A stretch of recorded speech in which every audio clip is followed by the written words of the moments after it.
Good evening, everyone. I am Tanisha Tyagi from S. Chand Publishing, and I'm absolutely delighted to extend a warm welcome to all of you attending the final CPD session of the day.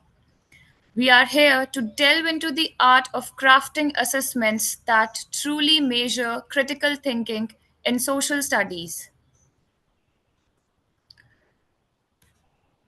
I am honored to introduce our esteemed speaker, Ms. Sridevi Kundapaneni. Ms. Kundapaneni is a true visionary in education. She leads Medhans, a renowned academic consulting firm, and displays extensive experience as a trainer of trainers for CBSE and Khan Academy. Her dedication to improving education is evident through her work authoring educational materials and her contributions to prestigious series like Macmillan's Grammar Way. Her achievements are further amplified by her prestigious fellowships, the Fulbright Association USA, and the International Leader in Education Program USA. But before we proceed, a quick note about the quiz after the session. We will share the quiz link in the chat box after 5:30, so please stay tuned. Two winners will be chosen based on their responses, giving you a chance to win Amazon vouchers worth up to rupees 10,000. Make sure you stick around. Now, let's review some housekeeping rules. To ensure a smooth session, participants will be on mute. Feel free to have a pen and a paper to jot down key takeaways. The chat box will be activated for Q&A round or as and when required by the speaker. To receive your e-certificates, please complete the feedback form sent to your registered email IDs after the session. So without further ado, let's welcome Ms. Sridevi Kundapaneni. The stage is all yours, ma'am. Thank you, Tanisha. I'm humbled at the introduction that you've given. It's an honor to be doing this workshop with our teachers, and I hope a little bit of what we discussed today is implemented in the classrooms. Thank you so much. Welcome back, teachers. Today, once again, I come back to you with crafting assessments that measure critical thinking.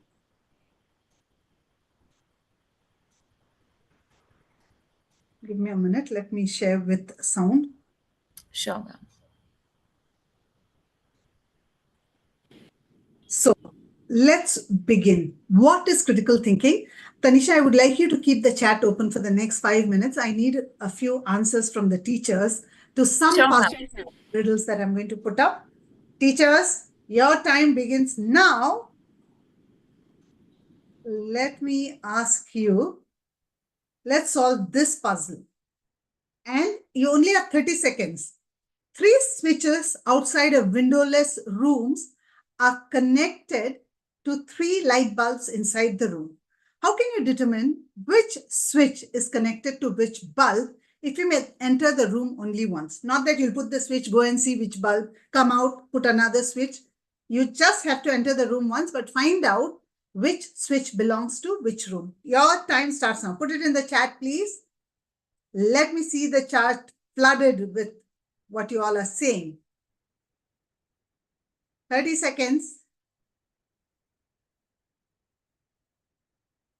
Seeing the wire connection, you can't enter the room many times and the wires are all hidden these days, right?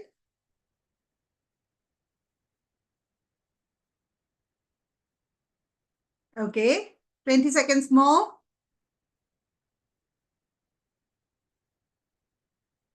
How will they guess as per the sequence? There are 3 switches and 3 bulbs inside. You enter only once. Someone has mentioned first switch also. Yes, first switch. How? One switch, you will do only one light, right? But you have to go inside to see how 3. Okay, let me give you the answer. Critical thinking, okay? Think critically. I'll give you the answer now. Switch one light on for a moment. Turn it off and keep another one on. Enter the room, feel all the bulbs. One is already lighted, two more. Touch. If it is warm, that is the second switch. If it is cold, that is the third switch, which you have not put it on at all. Did you think critically? No, we didn't. I'll give you one more opportunity. Let's see now. Put on your critical buttons. Switch. A man is replacing a wheel of his car when he accidentally drops all four nuts and they disappear. Okay? Now to hold the wheel and to help, he has to go home. A passing girl offers him a solution and he goes home. What is it? What solution? One wheel is off, four bolts gone. How will he go home? He will take the car home. How? Put it on. Your time has started. Put it on. Put it on. Put on your critical thinking hats. Give me answers. One take two car. He drives it home. He takes his own car home. Critical thinking. Think critically. Think critically. How will he take this car home? That girl gives him the solution. Think. 10 seconds more. Yes, Poonam Dhawan. Wonderful. Wonderful. Yes. Brilliant, Poonam. A big round of applause for you. He will take one bolt each from each of the other three that are there, and all four will have three bolts. He will drive home. Brilliant. Keep it up. You have thought critically and you were right. One more. A truck is stuck at a road under a bridge. It's just a couple of inches too high. This is the bridge. The truck is like this, couple of inches too high. Any other route avoiding the bridge would add a couple of hours to the journey. A young boy comes along and again saves the day. How? Your time starts now. Come on, think critically. Think critically. Deflate the wheels. Poonam. Very good. Deflate the wheel. Isn't it? Deflate the, not wheels, deflate the tires a little. So the 2 inches will come down. 3 inches, if you put it, it will go under. Brilliant. Once more. A big round of applause to you, Poonam. Very good. Now one more. Let's see. A man lives on the 10th floor of a building. Every day he takes the elevator to go down to the ground floor. While going down, every day he is going down. When he returns, he takes the elevator to the 7th floor and walks up the stairs to reach his apartment on the 10th floor. He hates walking. So why does he do it? On rainy days, he goes up in the elevator to the 10th floor. Start. He's in the 7th floor. He comes down every day properly. 10th floor, he comes down properly. While going up, he goes only till the 7th floor and walks up. But on rainy days, he goes up. Tell me wow. Tell me how. Okay, he may be short and cannot reach the 10th button. Okay. 10th floor is a terrace. Okay. But on rainy days, how does he go up? Height is less. Yes, Simran, Poonam. Very good. But on rainy days, how does he reach up? Using an umbrella. Very good, Simran. Yes. Very good. Brilliant. Your critical thinking is very good. The man is a dwarf or he is short. He can only reach the button. Okay. So, very good start. Some of you are thinking critically. Some of you are taking time to think critically. Let's look at what is critical thinking. Your time and my time begins now. Critical thinking is the ability to think clearly and rationally about what to do or what to believe. It includes the ability to engage in reflective and independent thinking. Please look at these two critical points. Ability to think clearly and rationally believe about what to or what not to believe. Very important. Many of us believe everything that we hear and see. But if you think critically, you will not. You will look at what is right and what is not, what to believe, what not to believe. 2, it includes the ability to engage in reflective and independent thinking. Your thinking is not manipulated by someone else or something else. Especially with elections coming in, please think critically. So, critical thinking in social science. Again, this is from NEP NCF 2023. Promoting inquiry and analysis. So, we already spoke about inquiry. Whatever you've inquired, you analyze. Is this the truth? Or is this a fallacy? Is this only being manipulated? Fostering civic engagement. We already spoke this in the previous session. You become social beings, making the society a better place. You think of how to improve life. Encouraging perspective taking and empathy. When you think critically in social science, your perspective, not what people say, but what you feel, what you think is very important. And then you have empathy for the downtrodden, for the injustice, for everything that is not what you feel is right. So you empathize with these victims, with the systems that are there, and try to make it correct. Prepare for lifelong learning. Critical thinking helps you not only to do well in your exam with assertion, reasoning, inference coming in the boards now, it also prepares you for lifelong learning. Enhancing problem-solving skills. So it enhances your problem-solving skills. You're not looking at problems, you're looking at solutions. When you think critically, you find solutions. Problems are not big anymore. They are solvable. So if you look at critical thinking, these are the components, very essential components. Clarify, question, identify, analyze, evaluate, create. The last three are a part of Bloom's taxonomy. I'll again connect it there later. But look at the first part. Clarify. You have knowledge. Clarify whether that is the right one. Evidence-based, empirical. Remember, we already discussed. So clarify. Question. Why? Why is it like this? Identify what it is. Then you will analyze how to solve it. You will evaluate how it is impacting society, impacting you, impacting your country or the world. And you will look at creation, which is again creating solutions, creating new thought processes in people, right? This is again from the NCF, transforming assessment for student development. Look at the highlighted words. The aim of assessment in the culture of our schooling system will shift.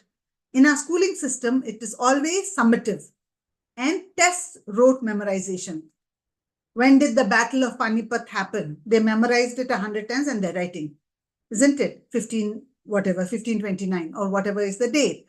So it tests rote memorization skills to one. So what is the transformation? That is more regular and formative and is more competency based. Okay, it's regular, it's formative and competency based. More in depth. It promotes learning and development of our students and tests high order thinking skills, HOTS as we call it. And what are HOTS? Analyze, evaluate, create. And development for our students, such as analysis, critical thinking, and conceptual clarity. Now look at the next highlighted word. The primary purpose of assessment will indeed be for learning. Please understand, assessment is not to fail people. Assessment is for learning. Only when you assess will you understand where the student stands and where the student can be taken from there. It will help the teacher and student and the entire schooling system continuously revise teaching learning processes, reflect, renew, refresh to optimize learning and development for all the students. This will be the underlying principle for assessment at all levels of education. This is what the NEP 2020 is saying. I've even put the number 4.34 in the NEP says it is to transform from summative and rote memorization to regular, formative and competency-based one. It is to help in learning. Assessment is not to fail people. It is to help students to learn. I hope we are very clear here. Why assess? We already said assessment is not to fail people. Then why assess? If you shouldn't fail people, why should you assess? Please look at this properly. This is my mantra. He says, I taught Stripe how to whistle. Then he says, okay, if you taught him, then why is it that I can't hear him whistling? I said, I taught him. I didn't say he learnt it. Don't you think these are classes? I taught the subject, but did my students learn? I don't know. I was asked to teach, I have taught. Did they learn? So this is where it is assessment which helps us distinguish between teaching and learning. Our classroom should not be teaching places. Our classroom should be learning places, spaces of learning. This is something very, very poignant for me. We teach. We don't care whether the student learned. So assessment will help us understand whether the student learned or not. Why assess again? Students must be assessed for their understanding of core ideas, facts, and concepts. Okay? Unless you assess, you will not know whether they understood. You will not know what are the facts that they have shown and what are the concepts they have understood. So please assess, assess, assess. Assess not to fail them, but assess to find out where they stand. For example, this is a very common example, but I'd like to give it again. When you're preparing for the guests, you've invited someone for dinner, you're preparing food. You taste it. You taste it and eat it, not because you're hungry, but because you want to see if anything else needs to be added. And then if the salt is less, you will add the salt. If the masalas are less, you'll add the masala, right? So you are tasting, assessing the taste and adding. When you assess students, you're adding to what is lacking in them. You're helping them, remedying what is not there. So students must be assessed for their ability to demonstrate an integrated understanding of how society functions. Okay, do they understand how society should function? Assess. And then look at the interplay of historical, geographical, social, cultural, economic, political, and other factors, how they are all integrated to make a society one whole. We already spoke about this, but unless you assess their knowledge, you will not know whether they're able to demonstrate their knowledge of that integration of all these together. Students must be assessed for their ability to look forward and think out possible strategies to tackle current or future social, political, environmental issues should also be evaluated. So are they ready for the future problem-solving individuals, citizens who will bring out strategies to solve the existing or the foreseeable problems that are going to come in the future? Are we teaching them that? Forget about teaching. Have they learned that? That is what we need to evaluate or analyze or assess.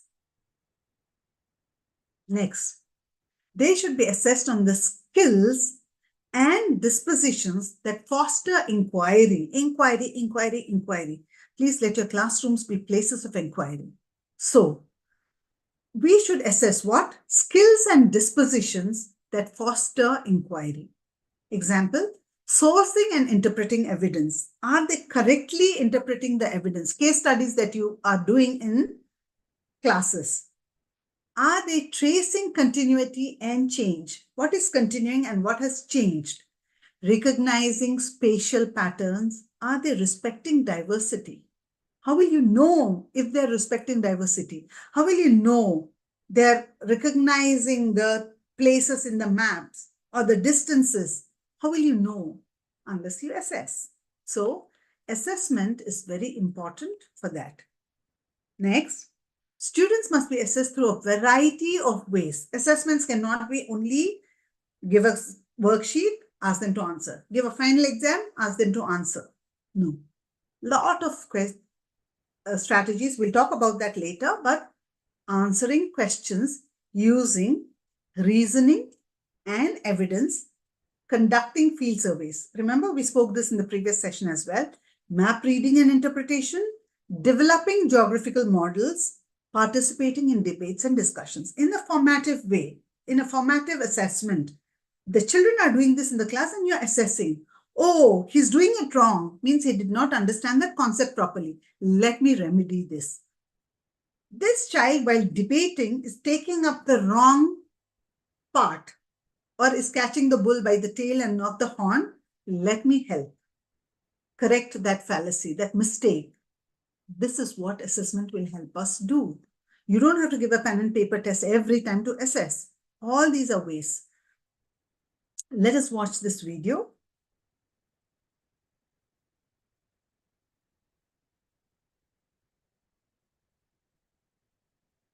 Sorry, I thought this video should play. Okay, let me stop sharing and see.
Created using Powtoon. So if you see that,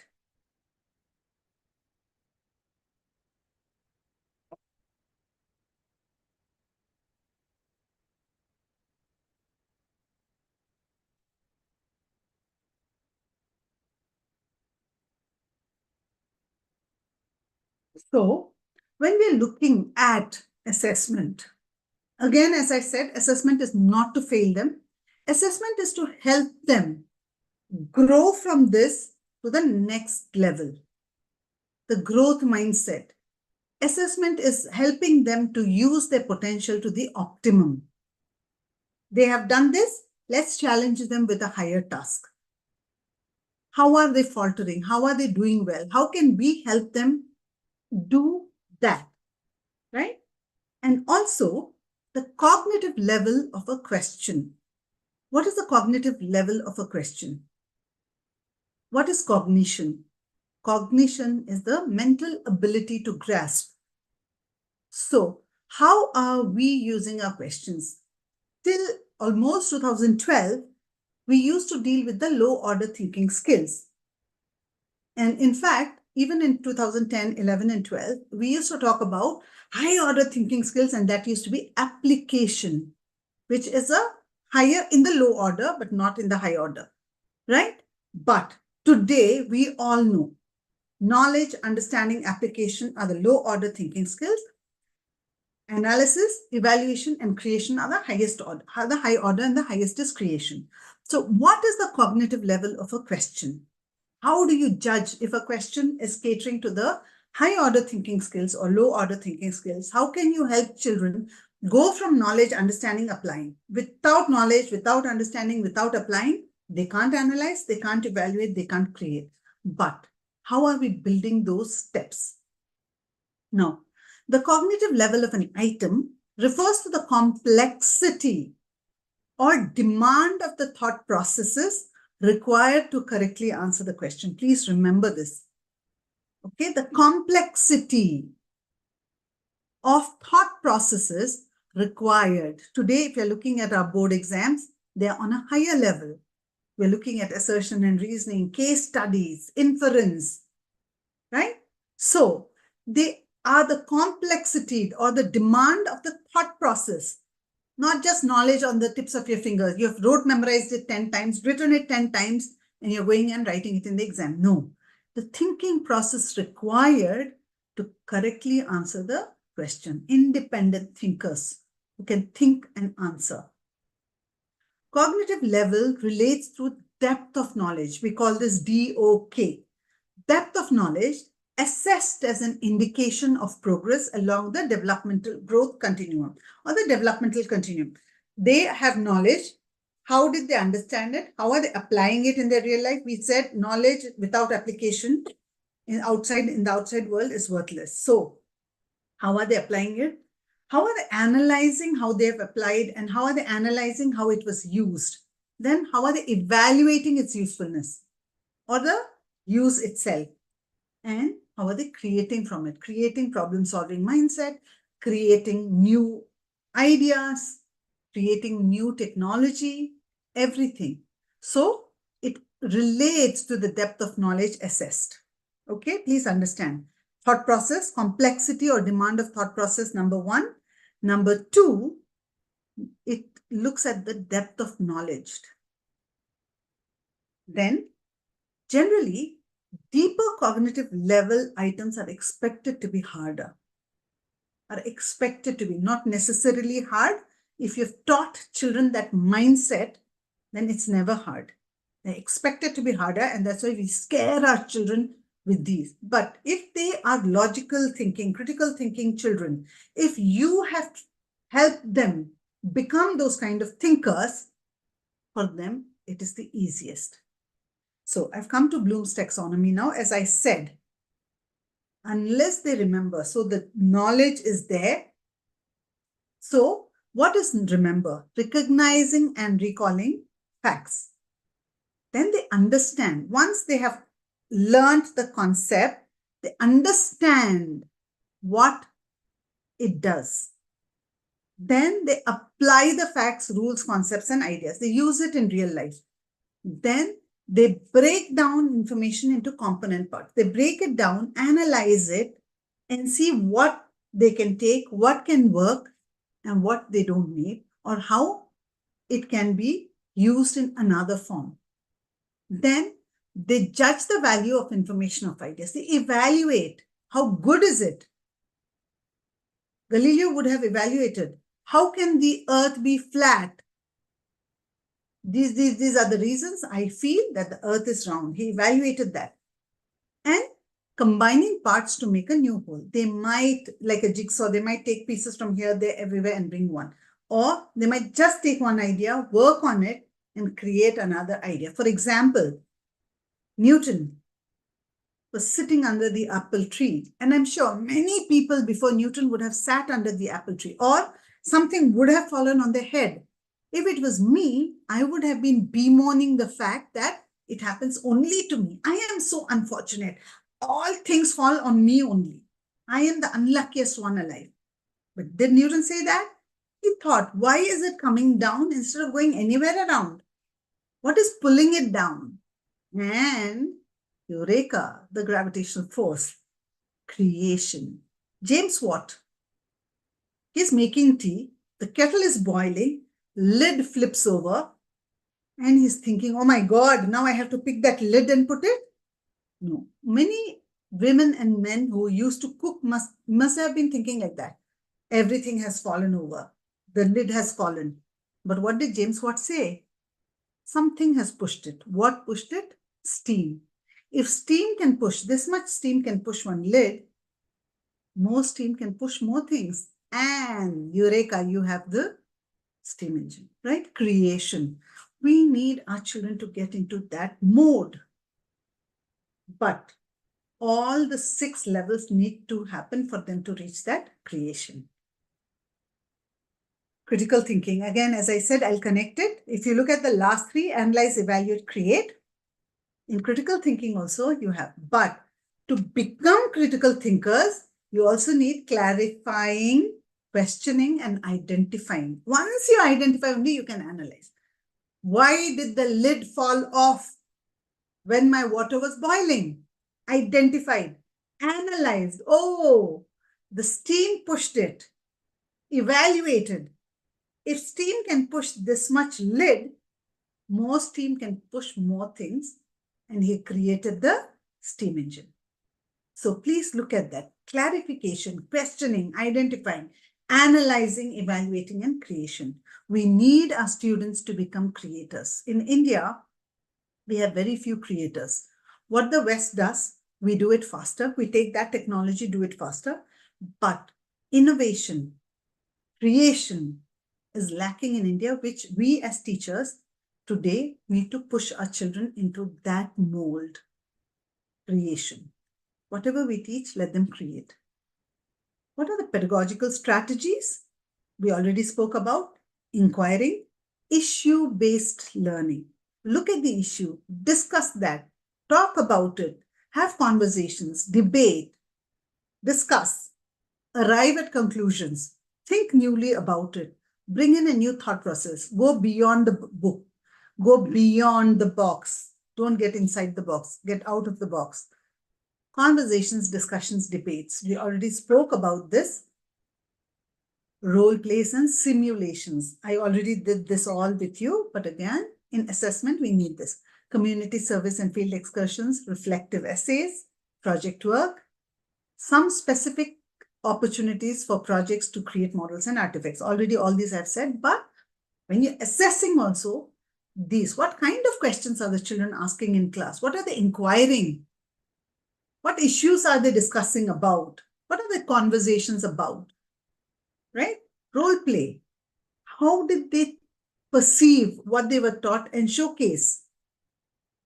How are they reacting? Are they sensitive when they're doing community service? Are they understanding diversity when they're doing field excursions or differences? Reflective essays. How have they written? What is the project work? How are you assessing? All these are your means of assessments. So some formative assessment strategies, KWL chart. Most of us must be using it, but if you're not, or if you're using it, also use more frequently. KWL chart, what I know, what I want to know, and what I have learned. So mostly we begin our lesson with a KWL chart. The K, what I know about this topic, they will write. What I want to know, they will write. Then when you finish that lesson, you summarize it, they will write what I learned. Right? That will help a lot. The next is the Freyer model. The Freyer model has 4 boxes with a in between, whatever the concept is there in the middle. And you look at its definition, you look at what are its characteristics, what are its effects, what are the causes, different things. Each box you can put one, and you can ask. It's so easy. You just give the children that, ask them to fill it. Eureka. You just have assessed what is their knowledge, right? Even in KWL, when you look at what they have learned, you've assessed. Maybe they have missed this part. Let me just summarize that part once again. 3, 2, 1 format. This comes very handy every period before you close the class. The last 5 minutes, you could do this 3, 2, 1 concept where you talk about 3 things that they learned in the session, in that period. 2 things that they liked and 1 question that they have. So 3 things that they learned about. Even if you ask 4 or 5 students, the whole class is summarized. What did they like? 2 things that they liked about that class. And 1 question. Just imagine. 3 children, you've asked the first, 2 children, you've asked the second, and 4 children, you've asked. Around 10 children, you've already assessed. And from what these 10 children are telling you, the others are also again revising. So the 3-to-1 format. Gallery walk, I will show you a beautiful video on gallery walk, so I won't discuss that here. The next, quiz, trade. Now this is similar to a gallery walk. You give flashcards with question and answer, different question, different answers. One more thing I'd like to emphasize here, how much you do in the class, that much and more you need to do outside the class for your class to be successful. What happens in India, what I've seen is that inside the classroom, we are stars. We work very hard.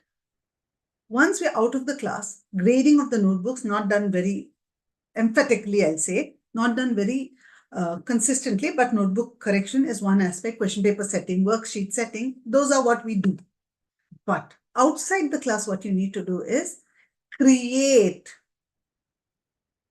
what I would say is TLMs, teaching learning materials for the class. For example, in quiz trade, you make 40 cards with one question, one answer. Now with printers and all, it's very easy for us to do. Give each child one card or a sticky note, whatever you want. Give one card or one torn slip each child.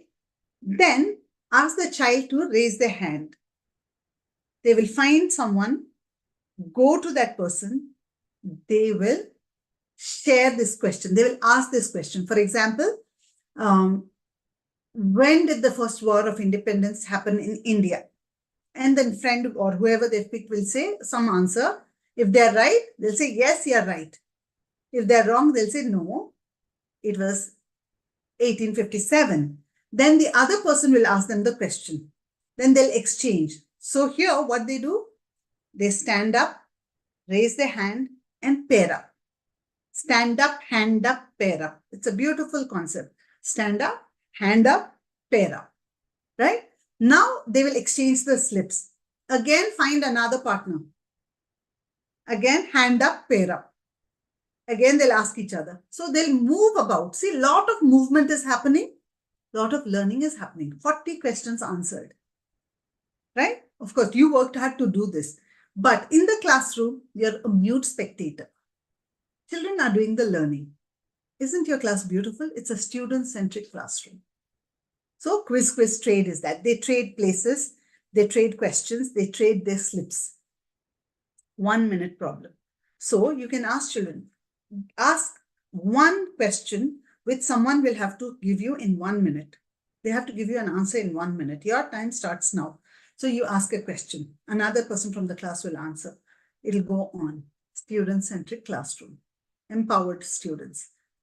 Exit ticket. End of the class. 3-to-1 also can be an exit ticket, but end of the class, always give them questions to answer. What I would say is, if you finish this only, you can go out. So give me 3 things that you liked. If you do the 3-to-1 format. If not, just ask them some questions which they can give answers to. Revision happens, exit the class. Right? These are some formative assessment strategies. Other than the quizzes that you're giving, other than the worksheets you're giving, the formative assessment, summative assessment, these are all formative, but very informal. Lot of happiness learning happens in the classrooms. Then the last one is, give me a minute, jigsaw grouping. Again, jigsaw grouping is like a gallery walk, but you make groups of 6 children. Each group you will give part of a chapter or part of a concept. Now from this group, they will keep moving to groups, they will disseminate, disintegrate, form another group and do. If you watch gallery walk, you will understand this jigsaw walk very easily. So let me show you the video on gallery walk.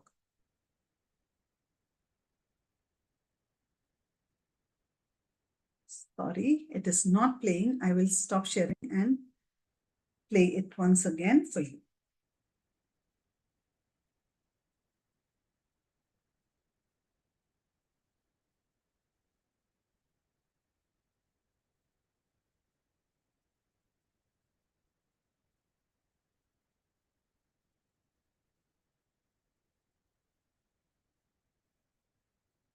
What is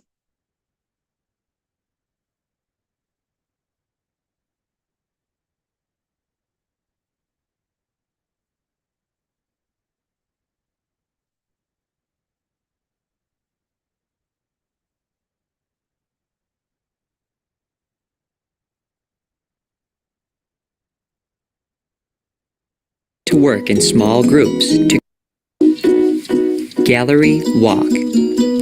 Today, you are going to work in small groups to create a poster and share it with others. Your teacher will break the class into groups.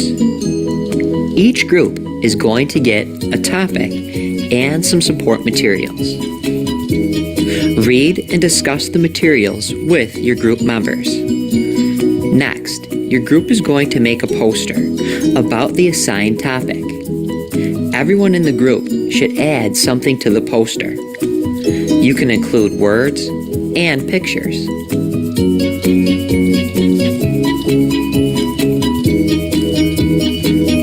When creation time is up, your teacher will post the work.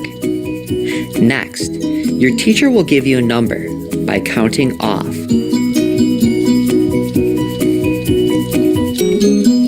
All of the students who are given the number 1 stand by poster number 1.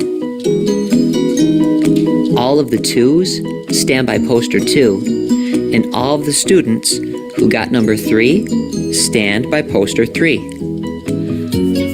Look at the poster. If you are viewing the poster that you helped to create, it's your job to explain the creation to the new group. When the teacher says rotate, move to the next poster. If you are viewing the poster that you helped to create, explain this poster to the group. Continue rotating until all of the posters have been viewed and explained. Gallery walk.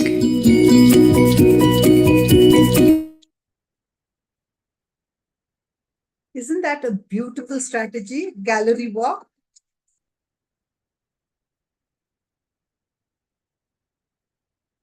Right? A beautiful strategy. Now, I also learned this very recently. Previously, we used to have groups of children who would do one poster each, and all 3 of them would explain that.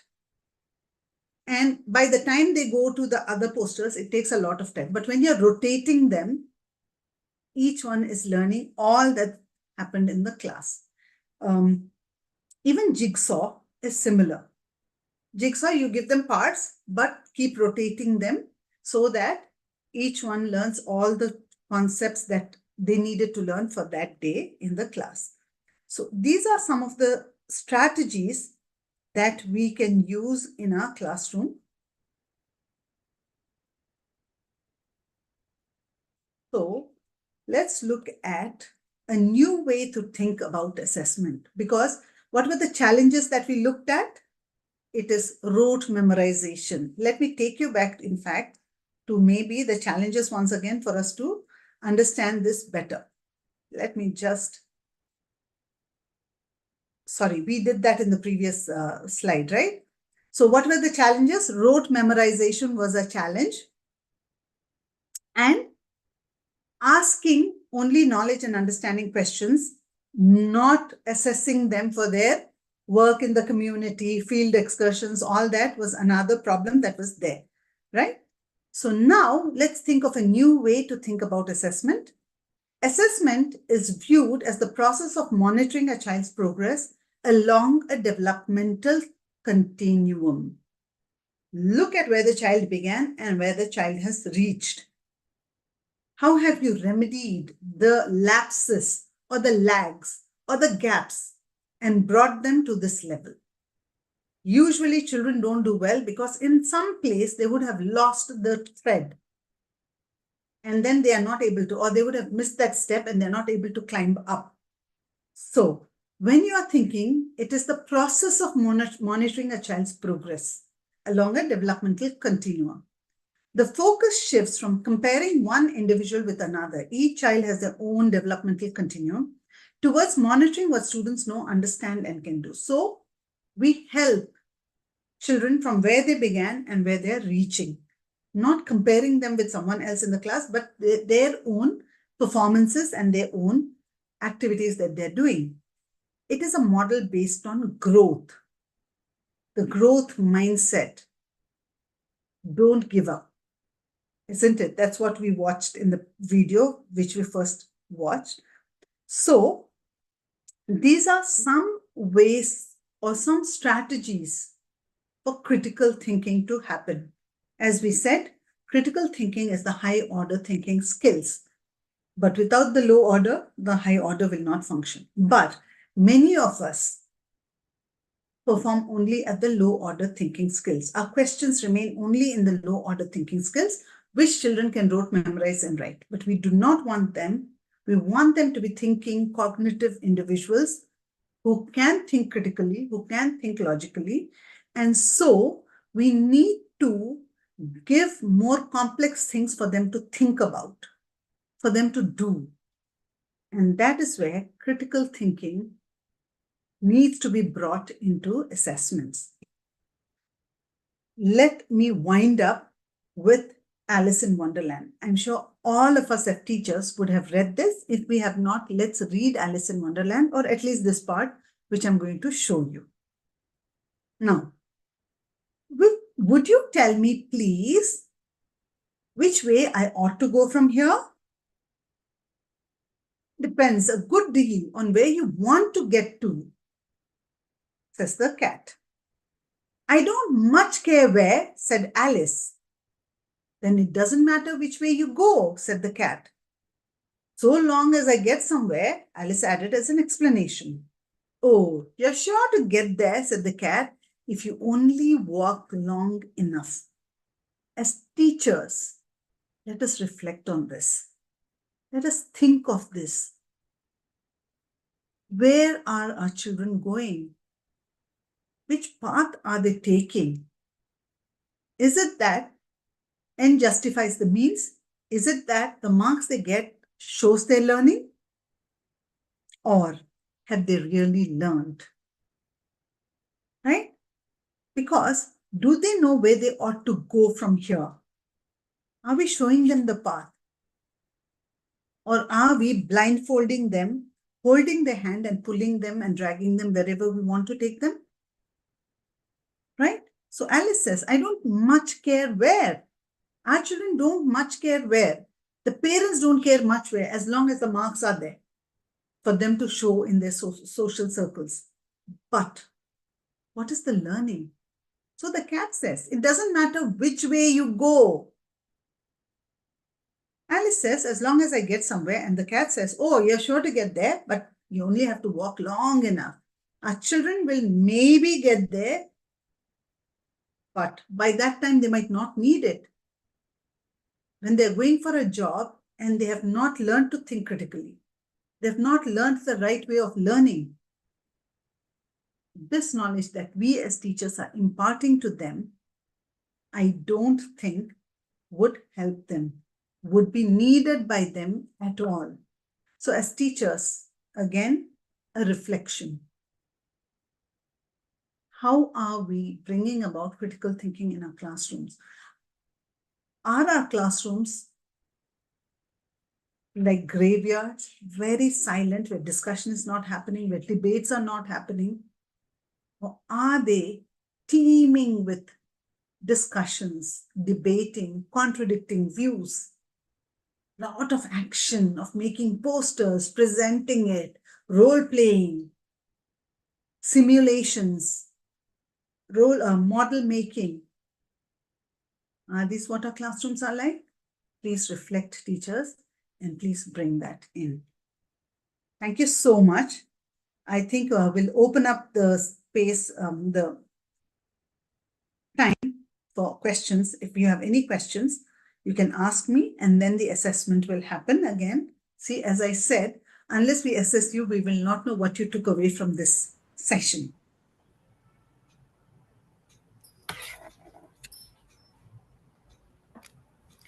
Participants, if you have any questions, please drop your questions in the chat box.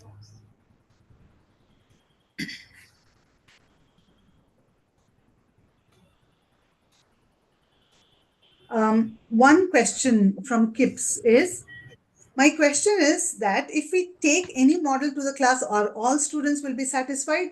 Models are not what we make. Models are what they need to make. Once they've made a model, you understand, if someone's globe is oval, let's say, they didn't understand. If it is not tilted correctly, if the globe is not tilted correctly, they didn't understand the 23-degree, right? So models are not what we show and ask them to replicate that. Models are, after we have discussed it, what are they going to make? Those are what we call models.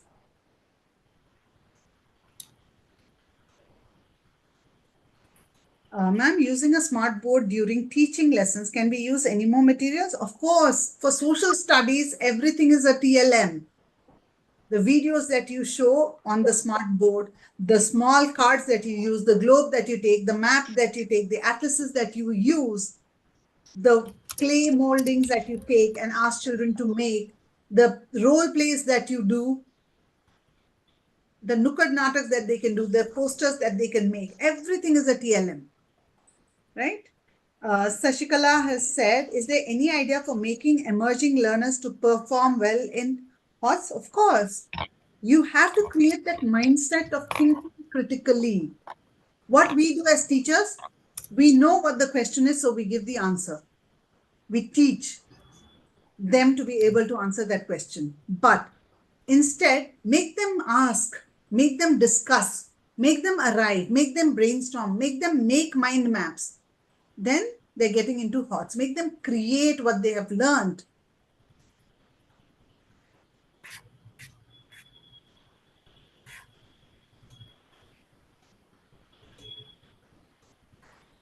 Any other questions?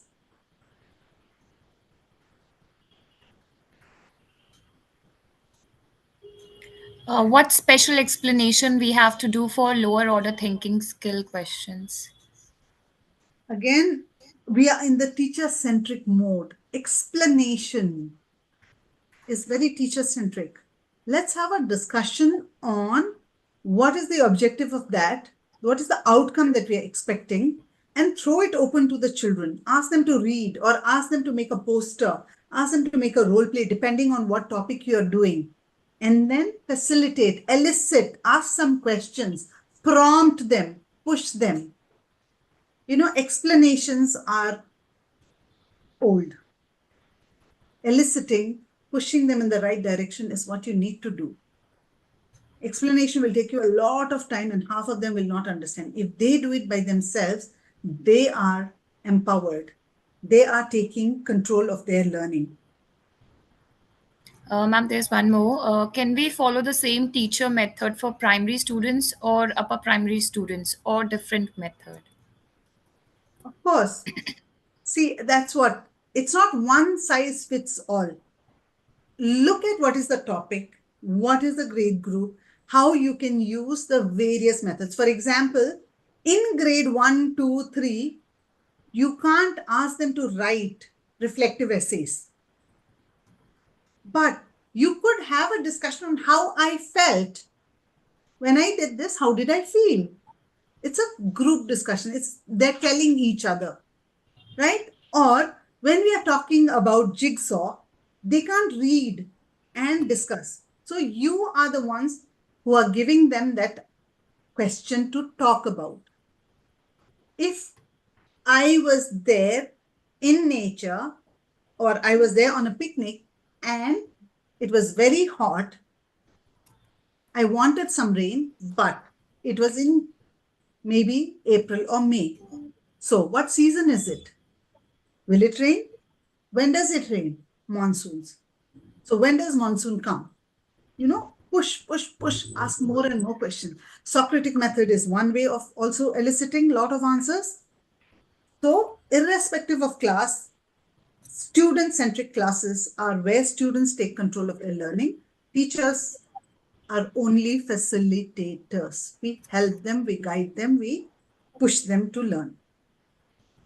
Ma'am, there's one more. Can you describe a lesson or activity you have used to engage students in critical thinking about social issues or scientific concepts?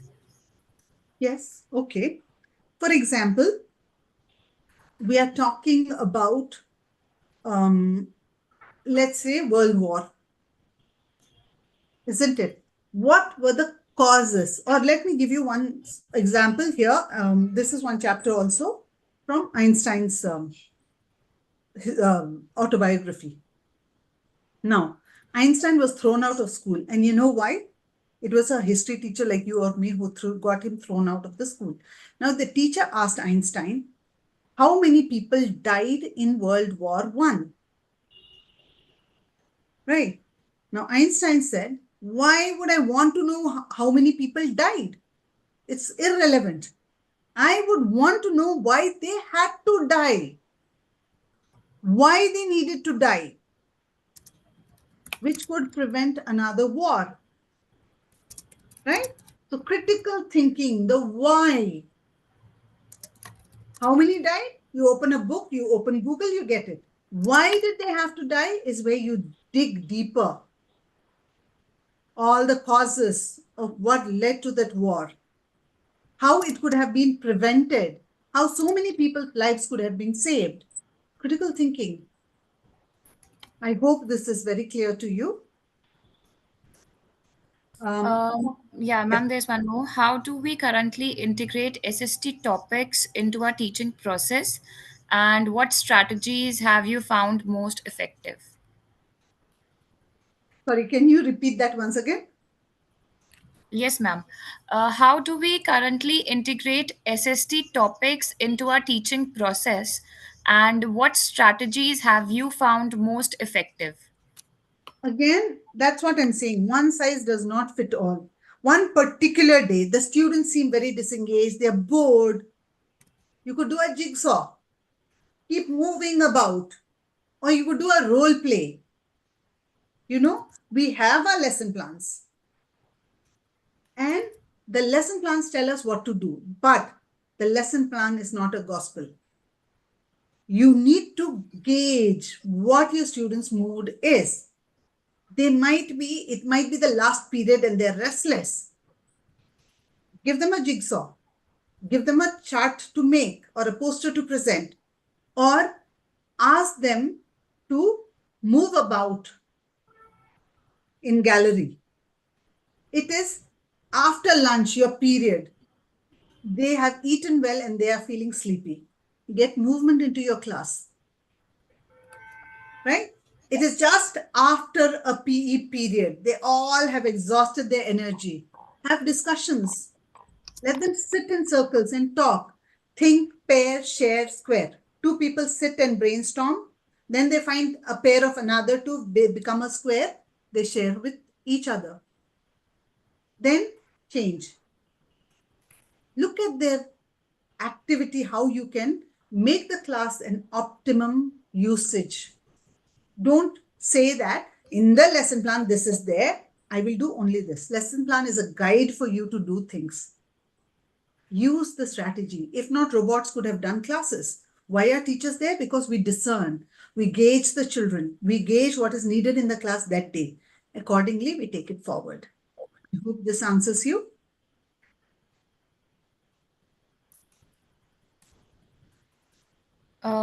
Some difficult terms in geography. How can I make the students understand? Any strategy? Yes. The Freya model, you could have the word in the middle. What is the meaning? What is the context? What is the sentence that you can make with it? How have you heard it? Then use it in that day 2-3 times with different people. Definitions. You don't memorize definitions. You give mnemonics for it. You use short forms for it. Find out. Each child might have their own innovative way to remember, but give them that freedom to arrive at that conclusion. I will take the first letters of this, or I will make another word out of the first letters so that I can remember it.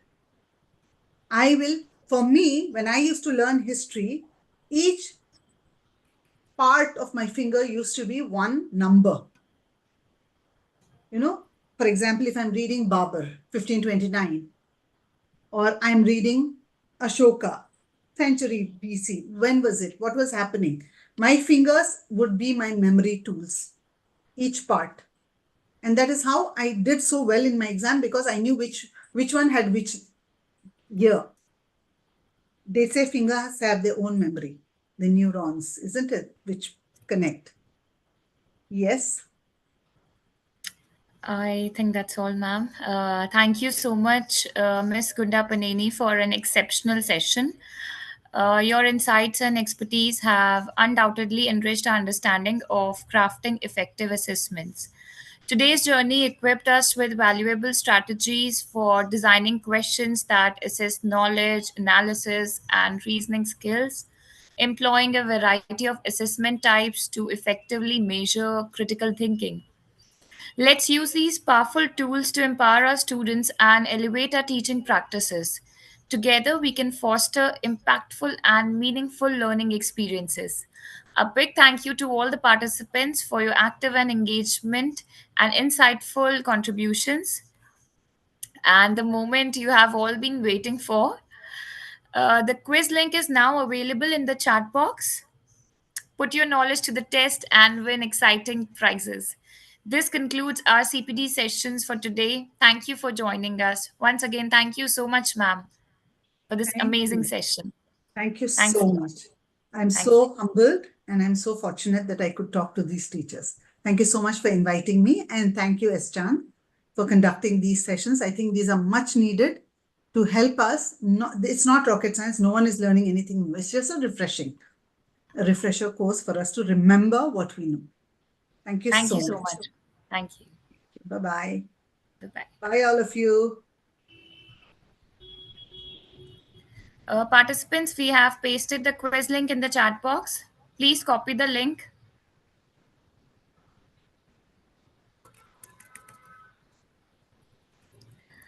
Please note the quiz link will be activate till tomorrow 11:59 p.m.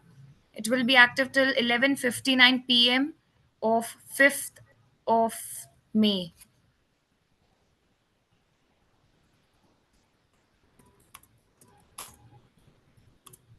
And if you want to revise your concepts, please visit our YouTube channel. These sessions were live streaming on YouTube. You can find the recordings there and you can brush up your knowledge before taking the quiz.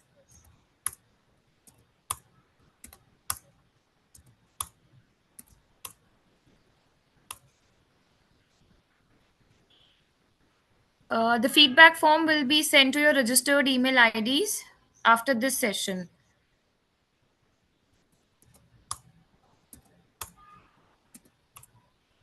Participants, don't worry, we'll share the feedback link after the session ends. Please copy the quiz link.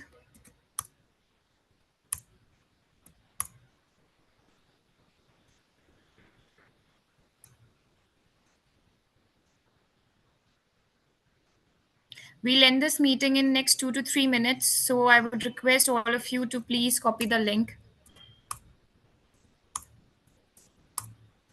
And to revise your concepts, please visit our YouTube channel. Both the sessions are available there.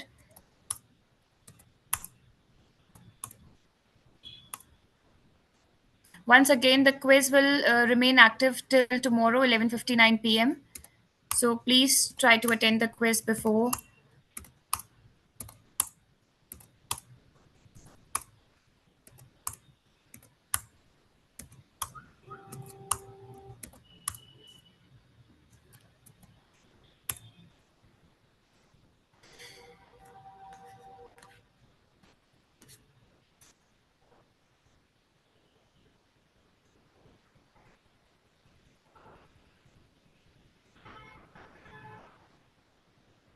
The feedback link will be shared to your registered email IDs.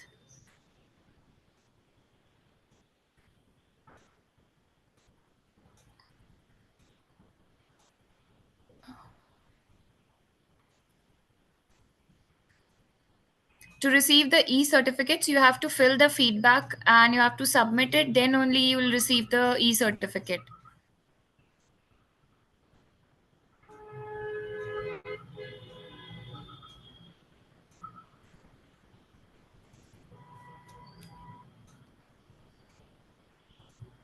To attend the quiz, you have to click on this link we are pasting in the chat box.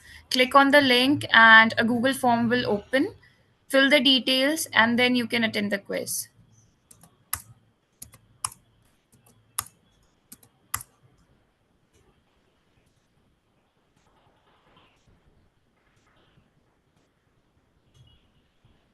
Ms. Shashikala, the feedback link will be shared to your registered email ID. Please check your inbox after the session.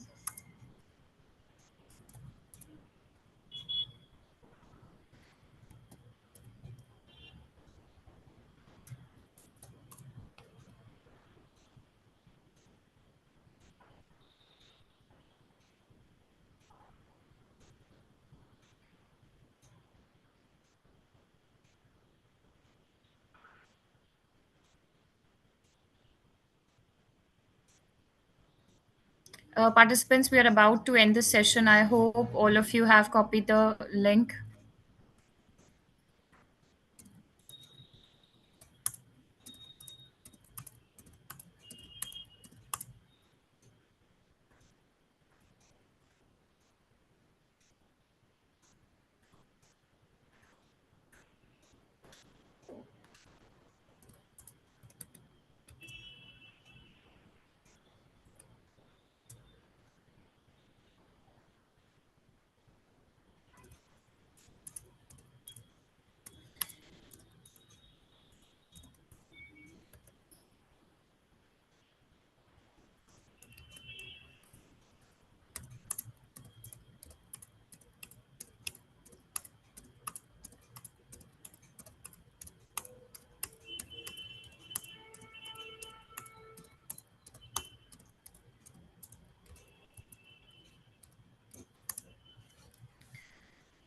Okay, everyone, we are now ending this meeting. Thank you so much for attending.